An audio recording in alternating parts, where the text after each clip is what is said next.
Salve aí, galera, beleza? Mais um episódio aqui do Gente que Pode, esse videocast que traz histórias inspiradoras de carreira e de vida para te levar para o próximo nível. Agradecer aqui de início o nosso parceiro iFood Benefícios e aproveitar aqui já para dar boas-vindas aí ao Scapini. Bem-vindo, irmão. Obrigado. Ele que é sócio fundador aí da Mind, colecionador de histórias de quadrinhos, eu pesquisei direito, depois ele fala mais disso. Corintiano, que eu não vou deixar ele se apresentar, mas já apresentei. E um cara que vai falar muito aí, como vocês viram ontem na chamadinha, dessa cadeia do marketing e eles aí que estão nessa liderança desse mercado, dessa área importante de influência que cresce demais aqui no Brasil, na América Latina, onde eles lideram essa frente. Então, muito bem-vindo, meu amigo. Quer falar um pouquinho aí um pouco mais desse lugar de ação que você apresentou ontem? Em primeiro lugar, muito obrigado. Fico muito feliz de estar aqui. É um prazer.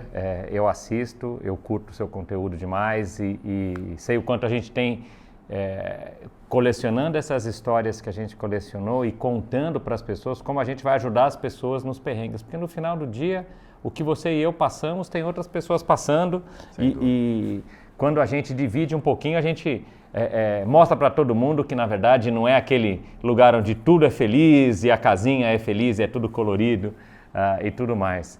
Poxa, eu tenho mais de 30 anos de carreira falando sobre marketing, falando sobre publicidade, nos últimos 8 anos falando um pouco mais sobre redes sociais e marketing de influência.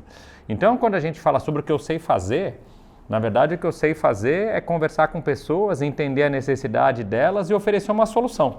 Normalmente, isso está dentro de solução ligada a branding, solução ligada à comunicação, solução ligada a marketing, que foi onde a gente construiu a carreira. Apesar de que eu fiz engenharia, né, lá atrás. Opa. Fiz não, eu abandonei a faculdade de engenharia com 18 anos. Então, falando sobre a escolha que os adolescentes têm, que é muito cruel você escolher a profissão quando você tem, hoje em dia, até menos, né, 16, 17 anos, eu comecei escolhendo errado a minha profissão e depois eu fui me achando no mundo.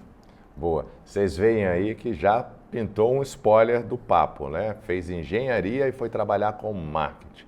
E, amigo, essa talvez seja a mensagem principal do meu videocast, porque todas essas histórias de carreira e de vida que passam por aqui, elas não são nada lineares. Tipo, fiz engenharia, você é engenheiro. Fiz psicologia, você é psicólogo.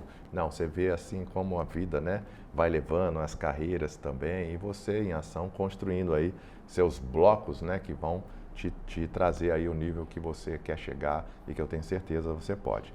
Já curtiu?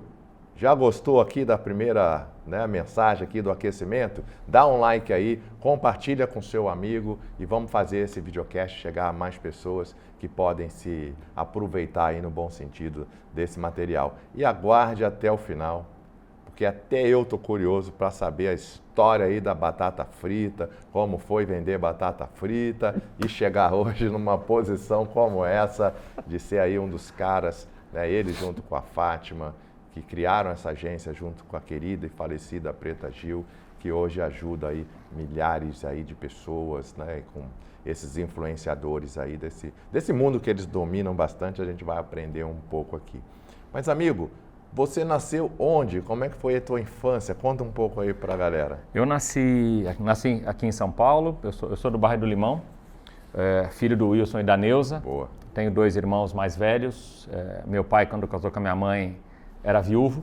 Todos corintianos, os irmãos? Não, você acredita? Meu irmão é flamenguista, porque ele foi estudar no Rio de Janeiro. Exato, só piora nessa entrevista. Ele, pior de tudo que eu acho, ele é um traidor, né? Porque ele foi corintiano e aos 16 virou flamenguista. Eu nem tenho essa conversa em casa. Então, com isso, os filhos dele, toda a família, o trade do lado dele é flamenguista. A minha irmã não, minha irmã é corintiana, com filhos corintianos e tudo mais. E eu construí minha vida aqui em São Paulo, né? Morei no bairro do Limão até os 29. Foi lá que eu estudei o início da minha vida. Depois fui estudar num outro colégio particular, um pouco mais elaborado. Minha mãe costumava dizer, meu pai morreu, eu tinha 7 anos. Então, pensando aqui na dona Neuza, né? Ela casou com meu pai. 8 anos depois do meu pai, virou viúva. com 3 filhos, sendo que um da barriga dela e 2 mais velhos. Meu irmão já morava no Rio fazendo faculdade de medicina, minha irmã em casa. Então, Dona Neuza é a dona do perrengue, né? Guerreira e carregou muita coisa. Tá bem? Tá ótima, graças a Deus. Graças 80 a e Deus. tantos Beijo aí, anos. Dona Neuza. Valeu. Se você quiser deixar ela feliz, você chama ela de Da Penha. Ela Da odeia, Penha. odeia que você chama ela de Da Penha. Mas toda vez eu conto essa história, porque a história de mãe e filho é desse jeito, né? Então, Dona Da Penha, beijo pra você. E ela assiste tudo, né? Algumas vezes. Então, ela vai aumentar muito os views do seu podcast. Agora até me perdi. E aí no bairro do Limão? Fui falar da Neuza, então. E minha mãe sempre falou o seguinte, né? Principalmente depois que meu pai morreu. Ela falou, eu vou te dar educação. Cara, então, meu pai morreu, ela me encheu de atividade. Eu fiz aula de piano, fiz aula de desenho, fiz aula de inglês. Tanto que eu, com 16 anos, já era professor de inglês. Eu já dava aula de inglês aos 16 anos, porque eu estudei tanto...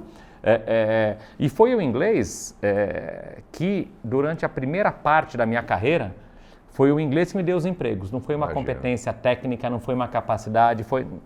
No século passado, né? Estamos falando aqui do século passado, o inglês fazia uma diferença muito grande. Eu sempre fico buscando um paralelo, quando eu tenho essas conversas, para essa juventude que está nos vendo, o que é o equivalente ao inglês do século passado hoje.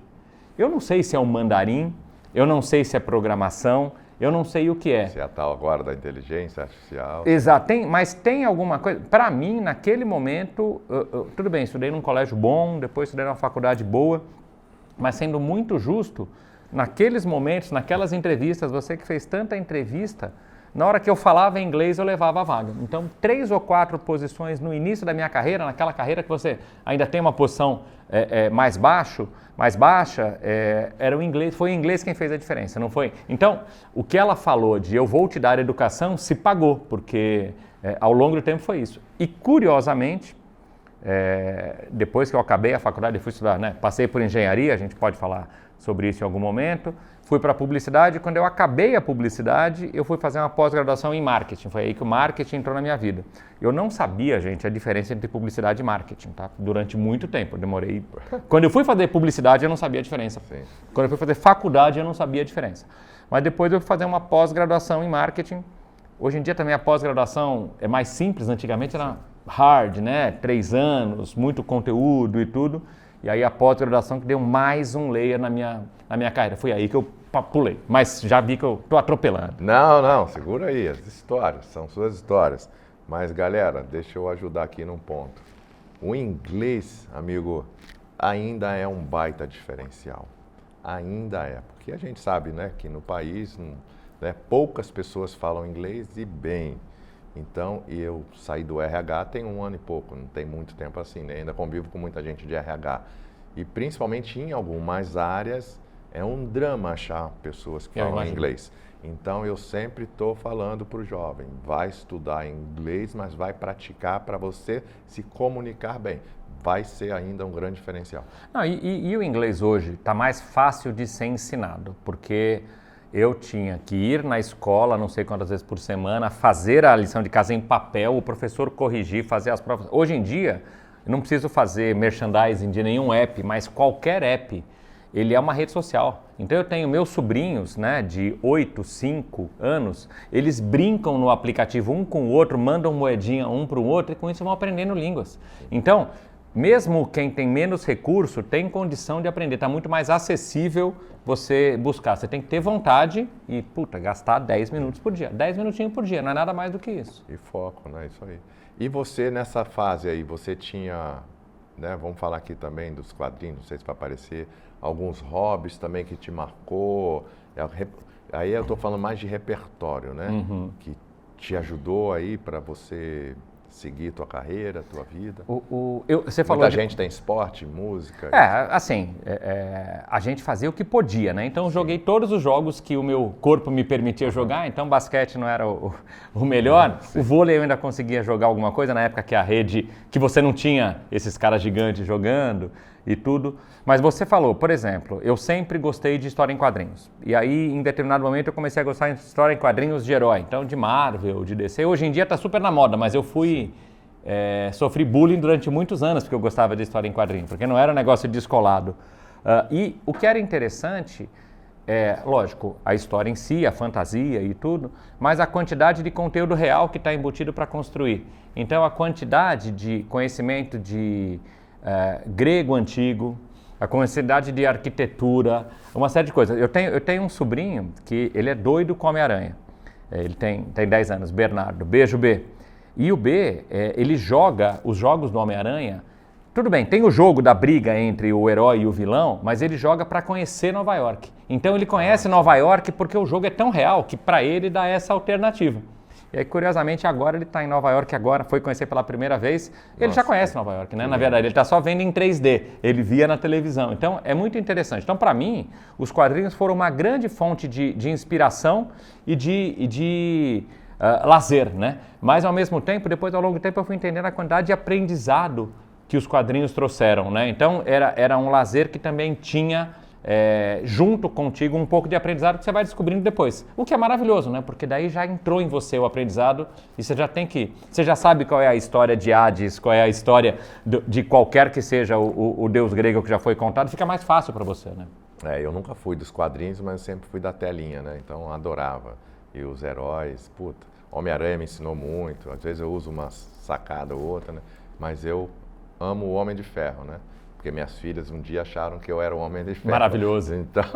Então eu tenho vários lá do Homem de Ferro e infelizmente acabou, né? Ficava torcendo ali para voltar. Não sei se vai voltar, se voltar, volta com outro, né? Ele vai... no final desse ano vai ter um novo filme da Marvel, sim, onde Robert Downey vai trabalhar no outro personagem, mas aí é uma história que eles estão construindo. Você falou... Ele tem postado alguma coisa? Ele é o Doutor Destino, esse o vilão, ele saiu de herói para ser vilão, mas você falou de herói, eu tenho um sobrinho, outro sobrinho que chama Lucas, ele é um pouco mais velho, e aí durante muito tempo a gente contou para ele que eu era o Wolverine. Certo. E ele tinha certeza que eu era o Wolverine e tudo. E a gente estava conversando nesse Natal e ele toda vez fala, pô tio, você é o Wolverine, não sei o que. A gente estava conversando e tudo. Aí ele falou, nesse Natal ele contou uma história para mim. Ele falou, pô tio, o dia que eu descobri que você não era o Wolverine foi quando você se fantasiou de Papai Noel no Natal. Eu falei, pô, o cara ser Wolverine e Papai Noel é demais, não dá para ser. Essa é então boa. Eu acabei com a infância dele quando eu me fantasiei de Papai Noel. Bom. Amigo, fala então aí da faculdade, essa escolha aí da engenharia e depois a não continuidade. O que aconteceu aí? Eu sempre tive o pensamento lógico muito bom. Então era natural para mim a matemática, a física, a química, não era tão natural para mim a biologia e eu não tinha muito prazer na história e na geografia. Então eu caminhei para ciências exatas, que hoje não existem mais, hoje tem outro nome. E era meio natural, a gente tinha muito menos profissões no passado, né? Então, você ia ser engenheiro, o que eu consegui, eu já tinha uma vertente um pouco mais criativa, eu acabei optando por uma engenharia que na época não era uma engenharia muito comum, que era a engenharia de alimentos. Mas, sendo sincero, eu não cheguei até o tema dos alimentos, eu parei na engenharia básica, parei no cálculo 1, química 1, física 1, então, assim, foi uma escolha meio que natural. Você não tinha muito recurso para tomar decisão sobre carreira. Eram as carreiras básicas, né? Você vai ser advogado, você vai ser administrador, você vai ser médico. Então, acabou sendo, eu não vou dizer que foi por opção, mas foi por uma questão meio natural. E foi muito curioso, porque a minha vida inteira isso sempre ficou muito claro. Era fácil a escola, era fácil entender, foi fácil entrar na faculdade, não foi um processo difícil. Mas quando eu entrei na faculdade, aí eu entendi que até então eu estava jogando a liga amadora e me colocaram numa liga que eu não tinha capacidade, não. Eu não conseguia passar da matéria, não conseguia passar de química, não conseguia passar de física. E aí eu comecei a ver aquela frustração, né? Você vai mal e você não sei o quê. Eu já trabalhava, eu sempre trabalho, eu trabalho desde os 14 anos. Então ainda tinha o agravante de vai para a faculdade de manhã, trabalha de segunda a sábado, da 1 às 10 da noite, e tudo chegou uma hora onde eu falei, pô, não é para mim a engenharia. Aí Dona Neuza ficou tensa, porque ela achou que quando eu ia abandonar a faculdade eu nunca mais entraria em outra, é o pensamento natural, né, do pai, de uma maneira ou de outra. E na faculdade, Tem uma história engraçada da faculdade, como é que eu fazia receita, mas eu te conto depois. Segura aí, hein? Na Vamos faculdade, querer saber essa história. Na faculdade... Receita de quê? Culinária? Dinheiro. Ah, dinheiro, grana. ó, receita. Eu sempre precisei trabalhar.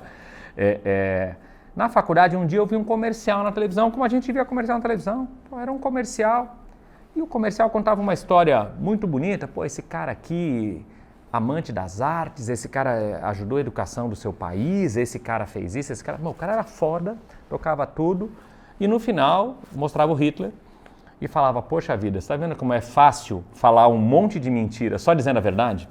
Eu olhei para aquilo, eu achei tão impactante na minha vida, eu falei, cara, eu vou fazer isso. Então, naquele momento, eu fui fazer publicidade achando que eu ia ser o Washington Oliveto. Olha que empáfia, né, mano? Pelo amor de Deus, né? Depois eu via saber quem era o Washington Oliveto e tudo mais, mas... Vai, Corinthians, né? Uma coisa que nunca faltou foi a ambição, né? Vamos combinar. Tá certo. Então, naquele momento... Washington Oliveto pois é. Corintiano o também. Corintiano, depois, um dos inventores da democracia corintiana e de diversas coisas. E eu tive a chance de contar essa história para ele. Mas volta também. lá para a visão. Mas voltamos. Então, naquele momento, eu falei, cara, é isso que eu vou ser. E eu fui entender um pouquinho mais do que era a publicidade e propaganda. Aí eu tomei a decisão, que é uma decisão que foi dura, porque, olha, mãe, você jogou aqui 8 meses, 9 meses fora de mensalidade, a vida nunca foi fácil lá em casa, mas eu preciso ir para um lugar onde eu entendo que eu vou conseguir. E aí, porra, a dona Neuza super me apoiou, a vida seguiu e eu fui para a publicidade. Então, quando eu entrei na faculdade de publicidade, né, eu já tinha 20 anos, era para eu estar formado, né? Porque eu acabei o terceiro ano com 16, então entre cursinho, entre não sei o quê, e eu já trabalhava. Então, eu já empreendia. Quando eu entrei na faculdade, eu tinha uma videolocadora. Para quem não sabe o que é videolocadora, é um lugar... Tinha um negócio desse tamanho, chamava fita VHS, que é onde você assistia filme. Você colocava dentro de uma máquina e passava um filme. É mais conhecido de Smart TV hoje em dia, né? Smart TV com Netflix. Então eu já tinha esse negócio. Então eu sempre tive esse se virol.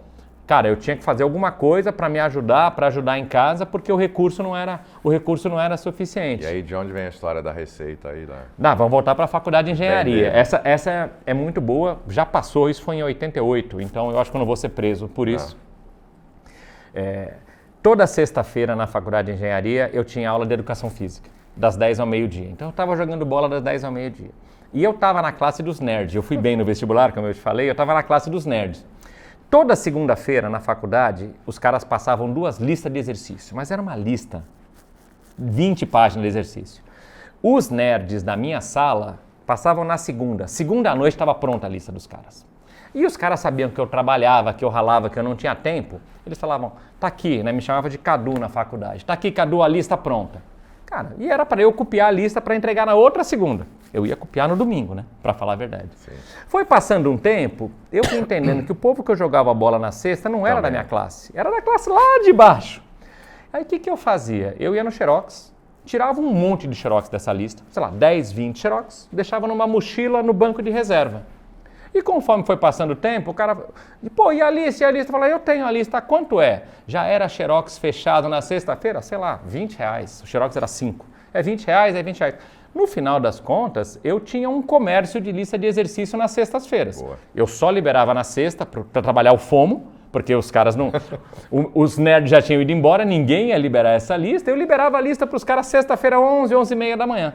Com esse dinheirinho eu passava meu fim de semana, tomava, ia para um lugar, enchia o tanque do carro e não sei o quê. Então foi um dos negocinhos que eu tive, mas esse negócio eu não podia escalar, né? Senão eu ia ser expulso da faculdade. Ó, deu aula aí, né? E todo mundo que vem aqui conta essas histórias de como teve que se virar e, poxa, o episódio aí que também está indo muito bem do Carlos Moura, conta como ele se virou também na faculdade. E é muito bom essas histórias, né? Então, se tu tá curtindo aí, dá o teu like, compartilha aí com os amigos. Aí, dona Neuza, compartilha aí com as amigas. E Adriano, vamos ser justos. Quando a gente está começando a carreira, ou até um certo pedaço da carreira, o que a gente recebe é insuficiente para a demanda que a gente tem. Não importa se você ganha 1, 2, 5, 500 reais. O que a gente ganha é insuficiente para o que a gente precisa ter. Então, é natural, e aí nisso o brasileiro é muito bom, em se encontrar. Em achar qual é a alternativa que ele tem. Hoje chama freela, antigamente chamava bico. Bico. Cara, na verdade, você tinha que se virar. Eu, nessa época que eu era moleque, eu fui DJ também. Então, cara, dava festa sexta e sábado, carregava caixa de som. A gente fazia o que tinha, o que era necessário fazer. Não tem outra solução. Precisa viver, né? Que bom. Ó, eu não desisti dele não, tá? A agenda dele é meio punk. Várias vezes eu tentei, ele não podia, ele sempre viajando. Que bom que vocês estão vendo essas histórias aí. Mas, meu amigo, vamos falar então de publicidade, como você cresceu nessa função aí, nessa área, até chegar aí a história com a Mind, que a gente vai gastar um pouco mais de tempo aqui também. Claro. Bom, E depois vamos falar da batata frita e eu quero falar com ele de paixão, porque esse é um homem apaixonado como eu, então a gente vai falar disso aí já. Isso é maravilhoso. Ao longo do tempo, o que acontece mesmo estando na faculdade, eu demorei um bom tempo para entrar na área de marketing. Eu continuei trabalhando. Eu trabalhava, lembra do inglês? Eu arrumei um emprego uma vez, antes de eu acabar a faculdade, no Hotel Sheraton, porque eu falava inglês. Então eu trabalhava lá num programa de relacionamento que eles tinham, era uma oportunidade comercial, não tinha nada a ver com marketing. Eu era vendedor, mas era porque eu falava inglês e eu falava com muito gringo. Então, esta foi a oportunidade que veio. De lá eu fui trabalhar na KFC. Só que eu fui trabalhar no departamento de compras. Porque a gente fazia muita importação. Importação, até a batata frita era importada na época, né? A gente importava produto, importava equipamento, então você precisava ter o inglês. Então eu demorei um bom tempo para fazer essa migração para a cadeira de marketing, porque naquela altura do campeonato eu já sabia a diferença de publicidade e de marketing. Demorou uns anos, mas eu entendi. Então com, sei lá, 25, 26, já com algum tempo de formado, mas pós-graduado, eu fui primeiro fazer a pós-graduação. Aí tinha um diretor de marketing na Pizza Hut que me conhecia das reuniões, né, por causa de suprimentos e tudo. E aí eu comentei com ele que eu era publicitário, que eu estava fazendo pós-graduação em marketing. Ele falou: o que você está fazendo em suprimentos? Eu falei: trabalhando. Até o dia que eu tiver a oportunidade de mudar de área. A oportunidade apareceu, eu mudei de área. Então, eu entrei na carreira de marketing, para falar bem a verdade, porque eu me preparei para isso e eu não fiquei só procurando, eu também fui me formar, fui estudar, Perfeito. fui estar um cara preparado para a cadeira, porque no final do dia era muito fácil contratar alguém de fora, não era muito natural você pega o cara de suprimentos, traz aqui para ser, sei lá, coordenador de marketing e tudo mais. A partir daí a vida ficou mais fácil para mim, porque eu comecei a trabalhar no que eu entendi que eu gostava, e fui desenvolvendo as aptidões. Eu sempre tive do que na carreira de marketing eles falam no lado anunciante, ou seja, na marca. Eu sempre trabalhei em marcas, né? KFC e Pizza Hut eram do mesmo grupo. Trabalhei no Cé Supermercados, que hoje não existe mais. Trabalhei no Carrefour. E aí eu fiz uma coisa que o paulista não costuma fazer.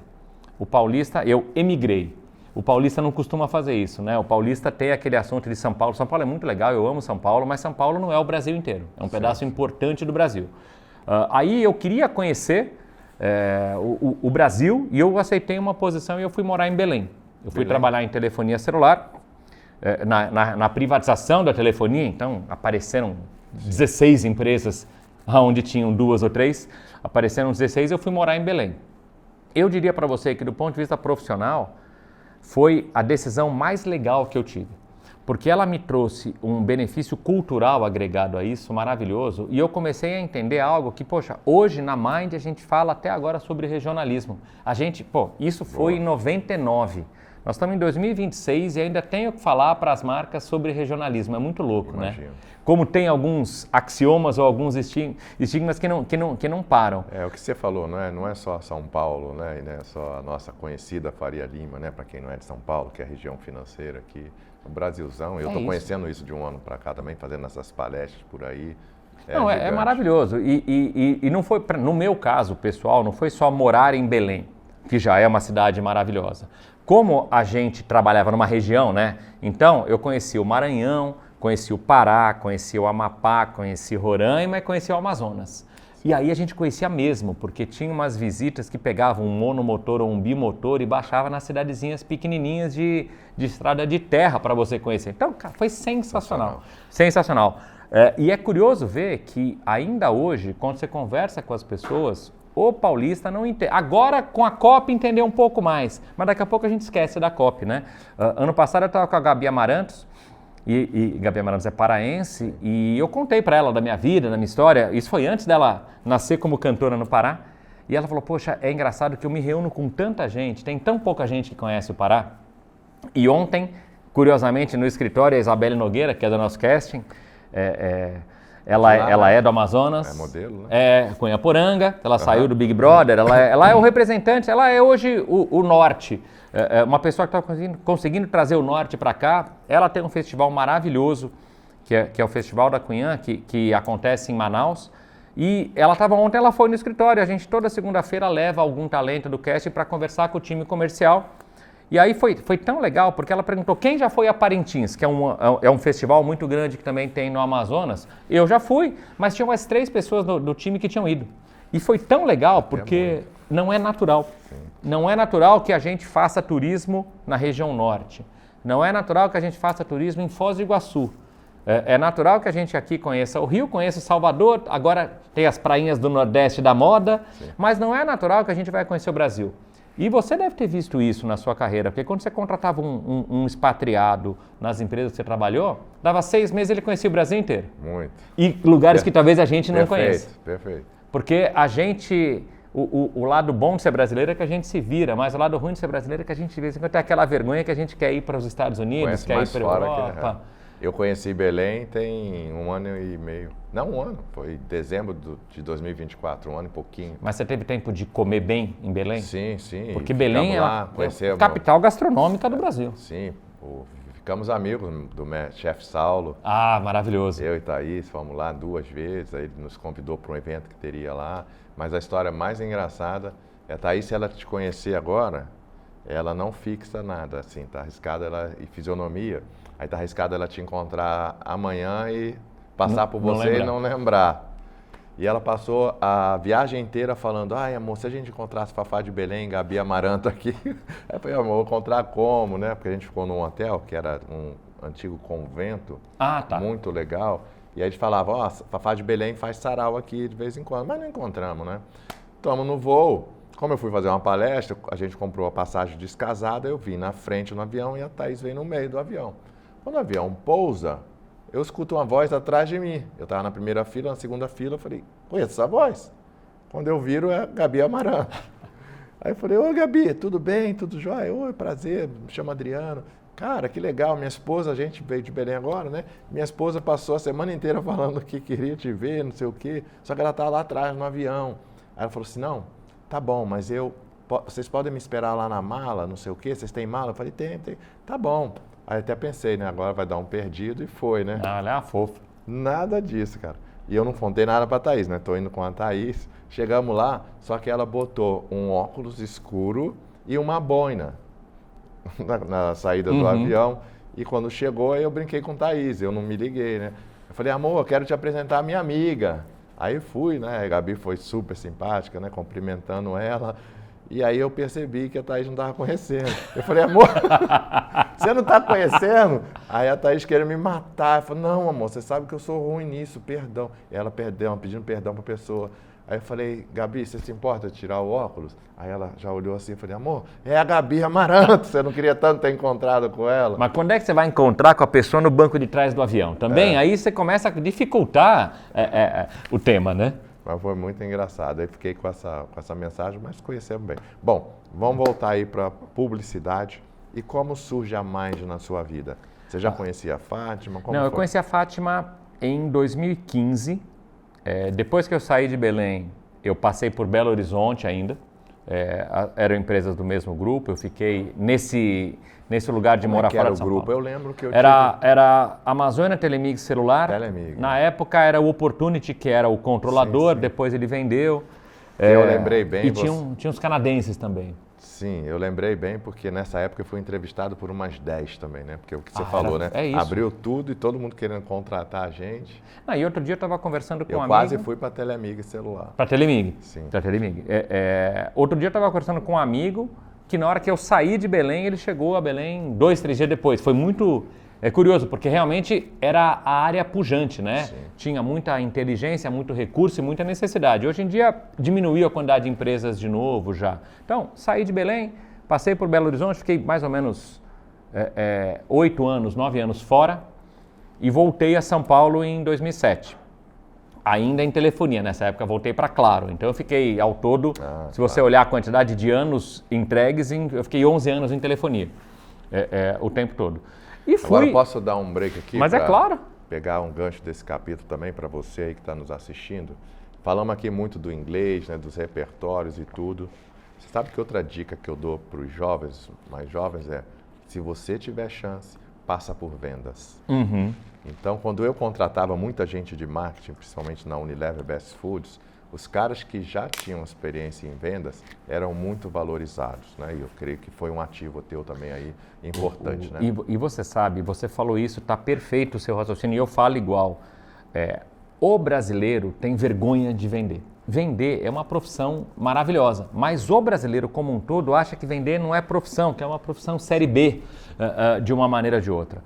Quando, na verdade, o que aconteceu, e você tem toda a razão, o que eu percebia? Pô, marketing é legal pra caramba, a gente desenvolve coisas novas, a gente pesquisa muita coisa, é sensacional, mas quando eu ia ver nas empresas, não era o diretor de marketing que virava CEO. Sim. O diretor de marketing ficava na posição dele, virava VP, virava alguma coisa, mas boa parte das vezes era ou o financeiro ou o comercial que virava o CEO. E eu estava com isso na minha cabeça.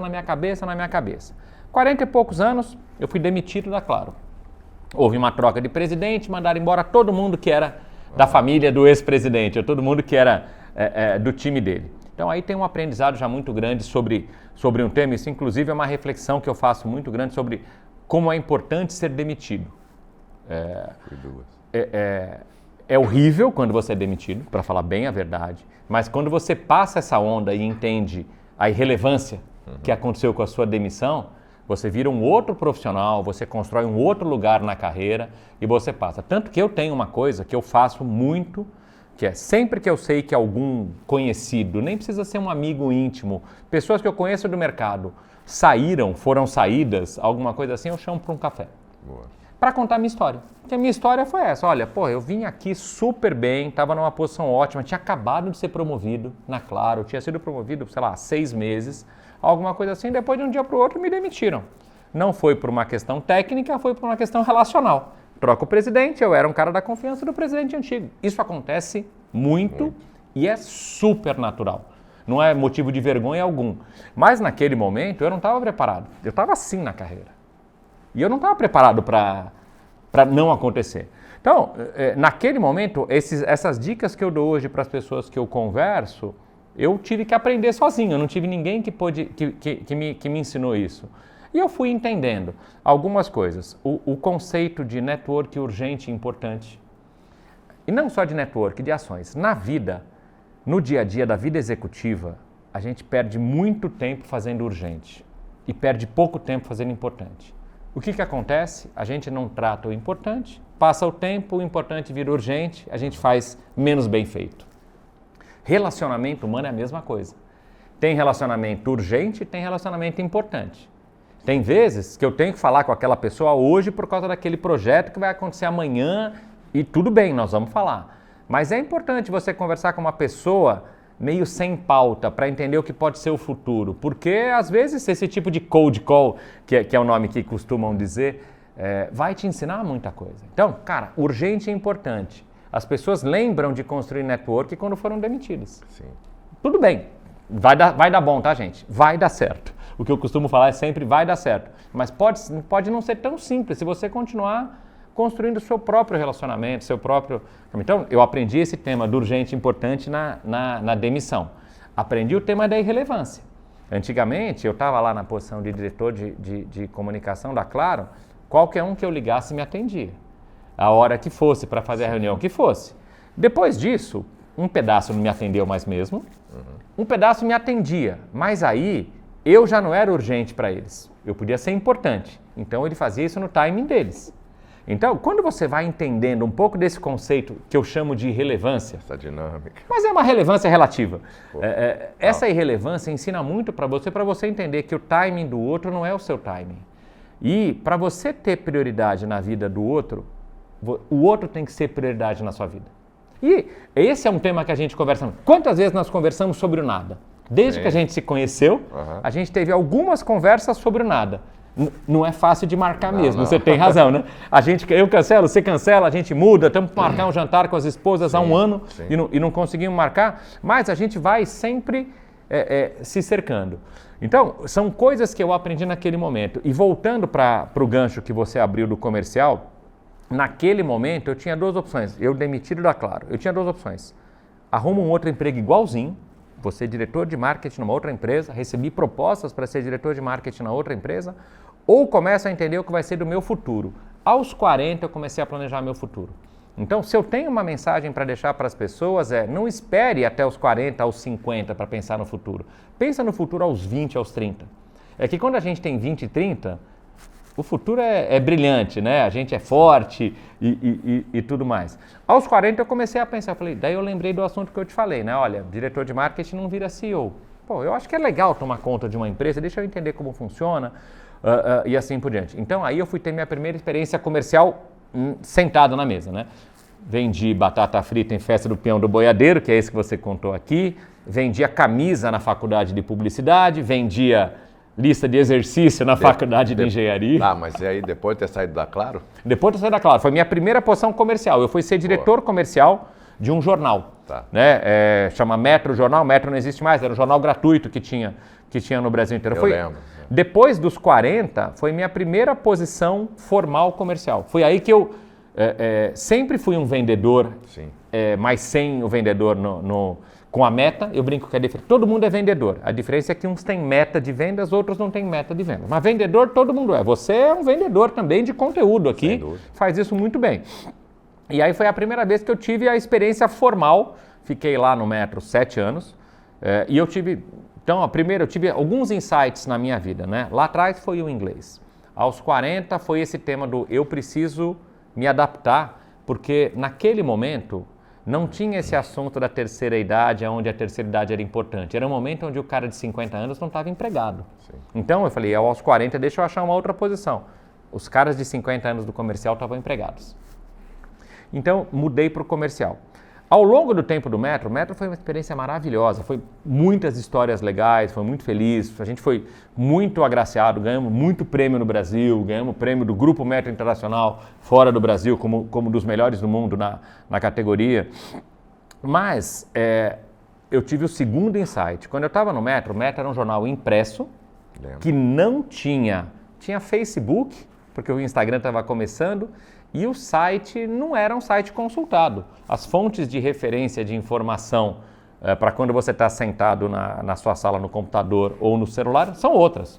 Naquela época era Exame, Estadão, Folha, Globo.com e assim por diante, Valor Econômico e tudo. Então eu falei, cara, segunda coisa, agora eu já sou um comercial bom, beleza, mas eu estou analógico e o mundo é digital. E eu fui começar a entender o que estava acontecendo. Então eu tive a oportunidade, pelo Metro, de fazer 2 cursos de inovação em Stanford. Fiz um curso em 2013, depois eu fiz um outro curso em 2015, e em 2015 eu conheci a Fátima. Quando eu conheci a Fátima, ela nem sabia, eu já tinha tido um outro plano aqui, que era o seguinte, eu posso... Quer dar uma pausa? Não, pausa, porque senão eu não consigo passar aí algumas mensagens. E eu falo muito rápido, você me desculpa. Não, tá ótimo, cara. E você aí que está curtindo, dá o like, compartilha. Mas você sabe que eu apresento isso em umas imersões de carreira que eu faço. Você falou dessa questão da visão, de se planejar, né? Também me perguntam muito. Semana passada eu almocei com 2 pessoas que me perguntaram a mesma coisa. Pô, Adriano, como você se planejou para essa carreira solo? Eu falo, faz 20 anos. É bom contar essa história também. É isso. Você contou mesmo. 20 anos? Eu falei, Em 2004 eu tive uma visão, eu quero ser uma referência em gestão de pessoas no Brasil. Muita coisa veio daí, que me permite hoje ousar e estar testando esses formatos, como meu produto, minha marca, e entregar conteúdos, vender produtos. E aí tem uma pesquisa no Career Summit que eu falo, que é o seguinte, pesquisa de 10 anos atrás e acho que mudou muito pouco. A FEA USP fez uma pesquisa com 100 e poucos profissionais que estavam em outplacement, em recolocação, que haviam perdido o emprego. Só 3% deles tinham assim um plano, uma visão, um insight do que fazer no seu futuro. Então, isso que você falou, isso que vocês viram aqui, né, do escape, é muito importante. Ter essa visão, né, entender o mercado, entender aí as possibilidades, as nuances, mas se preparar como ele se preparou, ele falou muito aqui em preparo, né, e também ter a sua ação aí para conquistar. E você viu que ele teve sócios aí, o cara lá que deu, né, a possibilidade lá na empresa, não sei se agora foi Pizza Hut ou KFC, né, você contar dos seus interesses, claro, também, se preparar para isso, e as coisas vão acontecendo.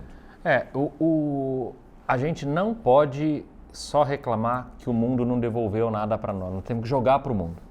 Jogar para o mundo, tem várias formas de jogar para o mundo. É isso que é o grande desafio das pessoas, né? Eu dou muita palestra em universidade. Me chamam muito para conversar, porque o tema de influência é legal. E as pessoas gostam de me ouvir falar. E aí, metade das pessoas vão lá para me pedir um estágio, né? Porque eu também fazia isso.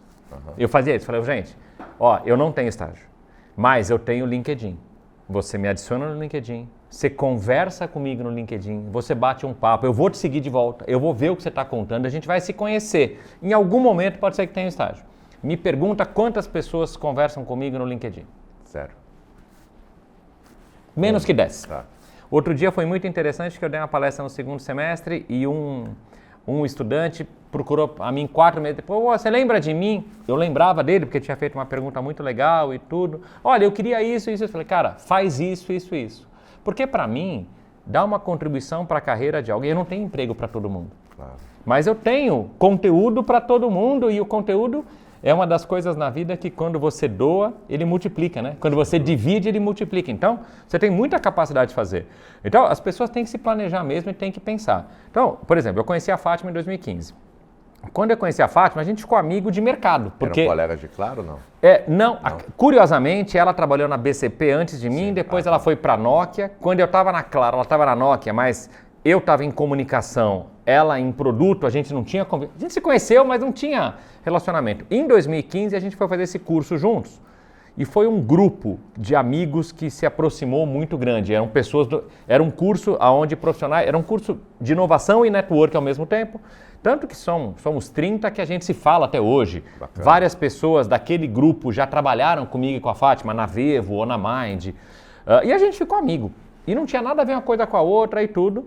O que eu já tinha feito no meu plano? Vamos lembrar meu plano. Meu plano era, eu estou aqui analógico, eu já virei um cara, eu já não sou mais o 50ão desempregado, mas eu sou o 50ão analógico. Estou aqui, com 45 anos, alguma coisa assim.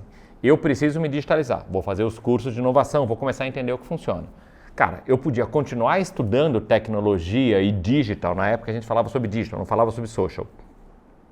Ou eu vou fazer alguma outra coisa. O que eu fiz? A Fátima tinha um sócio, o Ricardo Marques, um cara super gente boa, já era meu amigo, e o Ricardo ele fez um fundo, era um investidor anjo, criou um fundo de startups. E ele falava, cara, eu tenho aqui o fundo, ele procurou algumas pessoas no mercado publicitário para fazerem aportes no fundo.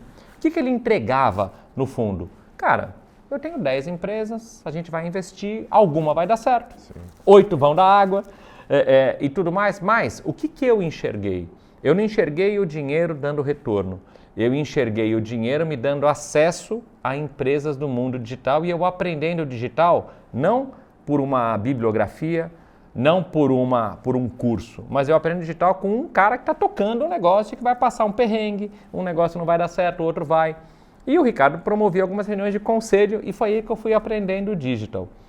Curiosamente, a Vevo já era muito grande, né? A Mind hoje chamava-se Vevo, né? Nessa época. A Vevo já era muito grande, não era uma startup, então eu não fazia parte desse... O aporte que eu fiz não incluía a Vevo, incluía outras pequenas empresas. Conversei com a Fátima, a gente ficou amigo e a Fátima soube disso e o relacionamento continuou. No final de 16 ou 17, a Fátima já tinha aberto junto com o Ricardo uma outra empresa de marketing de influência que chama Spark. Na época, o Rafa e o Coca, que são os atuais sócios da Spark, junto com a Fátima e com o Ricardo, com o Marcos Boas e com o Fenômeno, abriram a empresa, 2013, alguma coisa assim. E a Fátima e o Ricardo venderam a parte deles em 16. E aí a Fátima saiu com a ideia da Mind. Tá. A Mind teve uma experiência em marketing de influência, ela se inspirou também nas empresas americanas que fazem o agenciamento de talentos. Então a Mind era um híbrido de como é que a gente desenvolve projetos no digital, com a experiência em música que a gente tinha, porque a gente era Vevo, o maior player de música do Brasil, e esse ecossistema. Então juntou a experiência da Vevo, que a gente já fazia influenciadores na cauda longa, a experiência de marketing de influência que a Fátima tinha, a minha vontade de empreender. E naquele momento ela precisava de um sócio executivo e não de um sócio que só fazia parte do conselho. Aí no meio desse assunto todo, o Ricardo recomprou as minhas ações na startup dele, no investimento anjo, e eu comprei a participação dele na Vevo e curiosamente cofundamos a Mind. Legal. Então, e aí a Fátima teve o insight maravilhoso de trazer a Preta para a sociedade, e aí tudo isso é história a partir de onde a gente foi. Mas até a minha chegada na Vevo, eu estava mirando no digital naquele momento. Aí depois de 6, 8 meses conversando, essas negociações demoram, você sabe disso, mudou de digital para social. E o que é muito doido, né? Porque isso aconteceu em 2017, gente. A Vevo era uma das empresas mais descoladas do mercado publicitário. A gente fazia os projetos mais legais para as marcas, a gente tinha as melhores festas de relacionamento, todo mundo queria fazer alguma coisa com a Vevo e era hypada pra caramba. E a Vevo, a gente era o representante comercial da Vevo gringa. E fazia a operação, ia super bem. 2017 foi o nosso melhor ano de faturamento e tudo. E a Vevo, o nosso contrato com a Vevo, ela só tinha uma forma de ser destratado. Se a companhia fosse vendida para o YouTube, porque a Vevo era concorrente do YouTube. Em janeiro de 18, eu lá 6 meses sentado na cadeirinha, todo feliz, telefonema. Gente, deixa eu te explicar. Tem lá o nosso contato, né? Executive Vice President, aquelas coisas de cargo bonito. Ficava em Nova York, falou: Fátima, deixa eu te explicar o que aconteceu. O YouTube comprou a operação da Vevo, tá? Então, com isso, o seu contrato está automaticamente encerrado em 2 semanas. Muito obrigado. Eu, inclusive, acabei de ser demitido também, estou voltando para a Austrália. Beijo, me liga. Pum. Então, em 6 meses acabou. É desse jeito. É assim, galera. É desse jeito. Então, pensando aqui sobre aprendizados, eu tinha acabado de deixar uma posição executiva sólida, começado a empreender, colocado dinheiro num negócio que 6 meses depois deixou de existir. A Vevo era, sei lá, 80% do nosso patrimônio, da nossa receita, talvez até mais. De uma hora para outra virou 20%. Então, ser empresário no Brasil, ser empreendedor no Brasil, não é navegar em mar calmo, não tem mar calmo. É sempre com emoção, de uma forma ou de outra. Deu tudo certo, está dando tudo certo, continuará dando tudo certo, mas todo dia é um perrengue. Todo dia é um perrengue. Aqui não dá pra gente contar todos os perrengues, né? Alguns a gente pode contar, mas não dá para contar todos. Vocês estão vendo aí? E é a sua atitude, né, que faz essa grande diferença com o repertório que você vai construindo, né? E os sócios que você vai tendo ao longo do caminho, né? Que a gente fala, né? Eu falo, é mais que network, né? Conexão, né? Porque é a troca, né?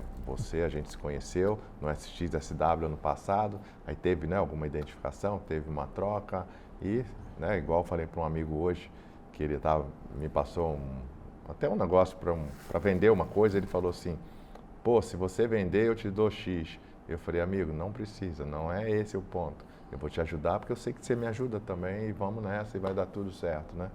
Mas, amigo, fala aí, né? A gente está chegando aí aos finalmente aí do programa, vamos falar ainda de paixão, vou fazer o isso ou aquilo com você, mas me fala então sobre a Mind, projetos, como as pessoas podem lhe acessar também nas redes sociais. Bom, a história é bonita, que é legal para a gente fechar esse tema do nós deixamos de ser a Vevo. A Vevo era um player de música, ainda está na Smart TV hoje em dia, né? Então se você entrar na Smart TV tem lá um canal Vevo, você vai conseguir assistir e tudo. Mas a Vevo nos fazia ser especialistas em música. As mesmas pessoas com o sobrenome Vevo eram especialistas em música. Na hora que a gente tirou o sobrenome Vevo, a gente deixou de ser especialista em música. As marcas pararam de nos acessar para fazer esse tipo de projeto. É muito natural isso, faz parte do tema. Então há 3 anos, o que a gente fez? A gente começou a procurar qual era o sobrenome que nos fizesse ser especialista em música novamente. Tá. E aí a gente trouxe de volta para o Brasil, que já não estava mais operando no Brasil, a Billboard, que é a maior plataforma de música do mundo. Então hoje, você através da Billboard, você tem todas as informações de música, todas as entrevistas. Então tem sido uma jornada interessante. A gente tem algumas empresas no nosso grupo, a Billboard é uma das empresas do grupo, a Mind é outra empresa do grupo, e a gente acabou se especializando no marketing de influência com uma série, eu gosto de falar que o influenciador é o sol do nosso sistema e a gente tem um monte de planetas orbitando que são negócios que a gente coloca.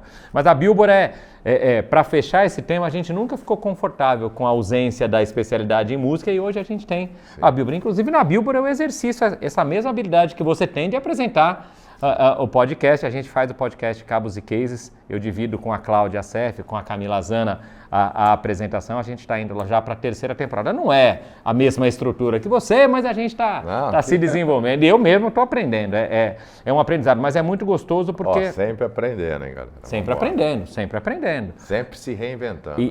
Posso falar para a galera de 50 aí? Lógico que pode. Me perguntou, o G1 me perguntou semana passada, uma matéria lá, sobre etarismo. Falei, gente, tem preconceito com idade? Claro. Tem preconceito, a gente tem preconceito com tudo. Com tudo. Mas com idade tem. Mas o mais importante não é a idade que te define, é o preparo. E aí você não estar atualizado, você não se reinventar. Tá aqui, 50 e poucos anos, eu 50 e poucos anos, e a gente tentando surfar aí as ondas, se aprendendo, se reinventando, se preparando, se conectando. É isso que não te deixa fora do mercado.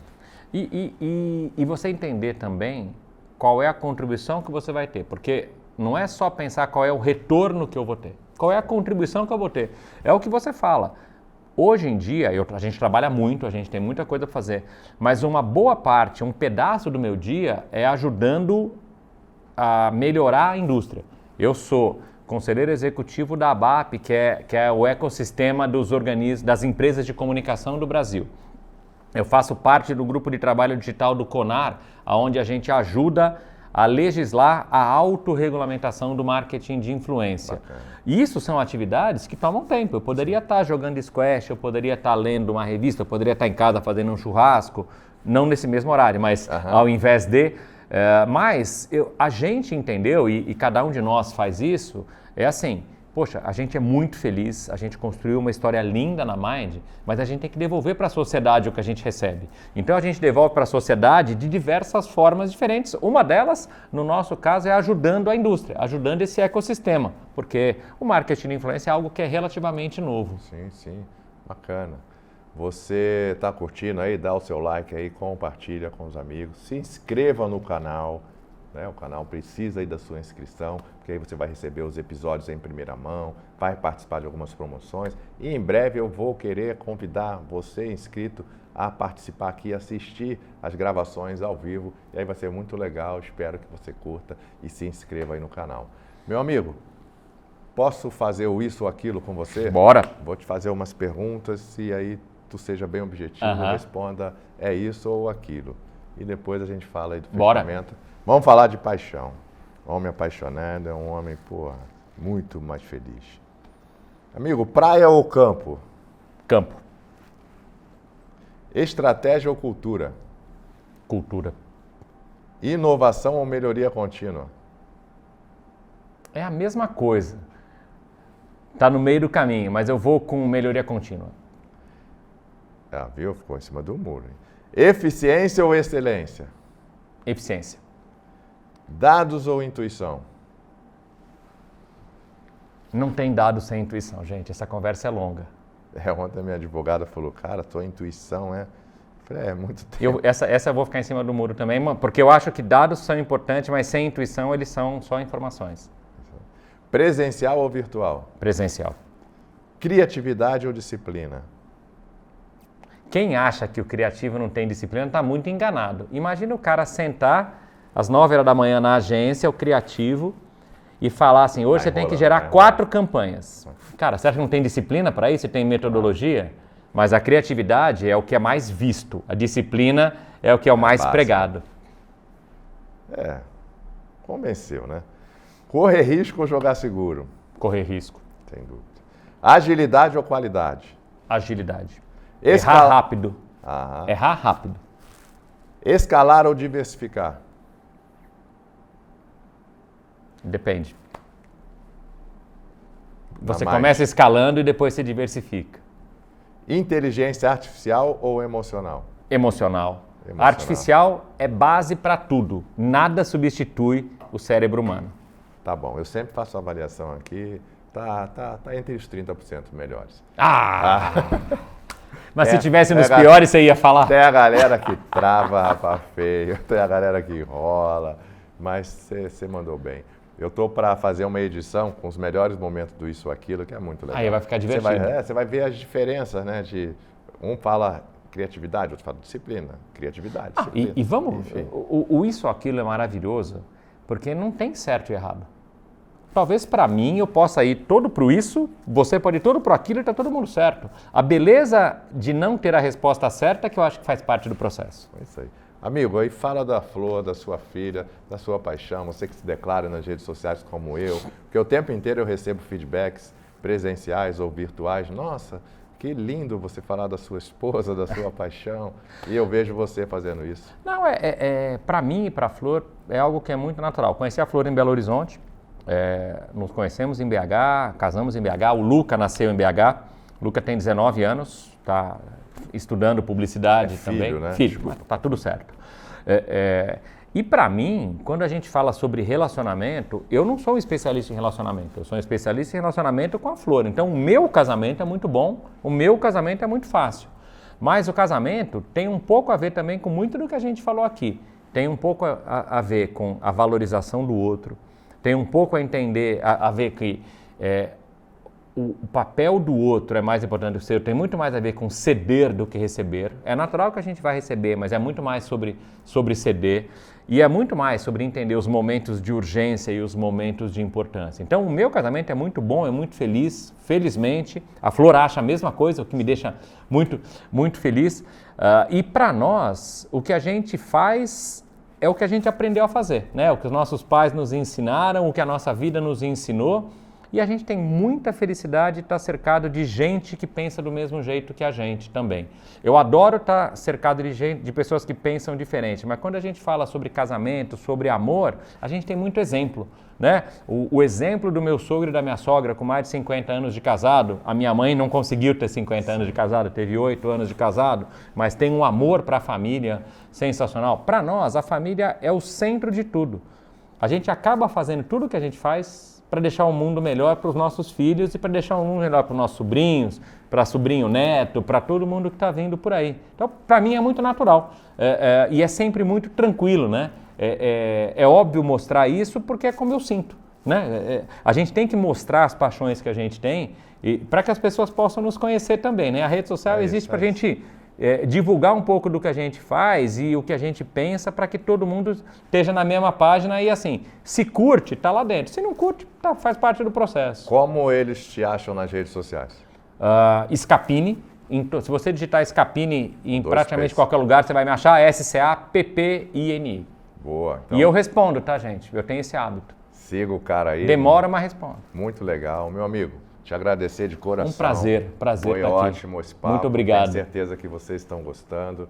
E é isso. Essa é a essência aqui do Gente que Pode, essas histórias. A gente viu aqui um paulistano, né, criado aí pela dona Neuza, né, com 2 irmãos, marido da Flor, pai do Luca, corintiano, curte histórias em quadrinhos, vendeu batata frita, teve a carreira de vendas e hoje está aqui se reinventando para dar seus próximos passos e também para esse give back, que é trazer de volta para o mundo, né, a possibilidade de te ajudar para que você também cresça e se desenvolva aí na sua carreira e na sua vida. Alguma última mensagem aí, amigo? Eu quero agradecer.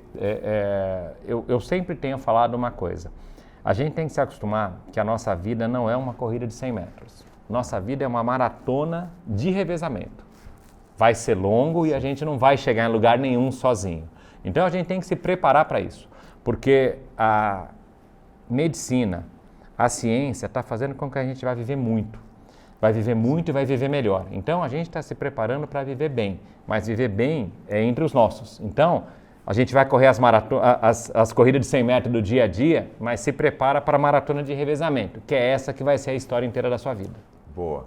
Então, curtiu, dá o like, compartilha aí com seus amigos e até semana que vem, no próximo episódio do Gente que Pode, histórias inspiradoras de vida e carreira. Valeu, galera!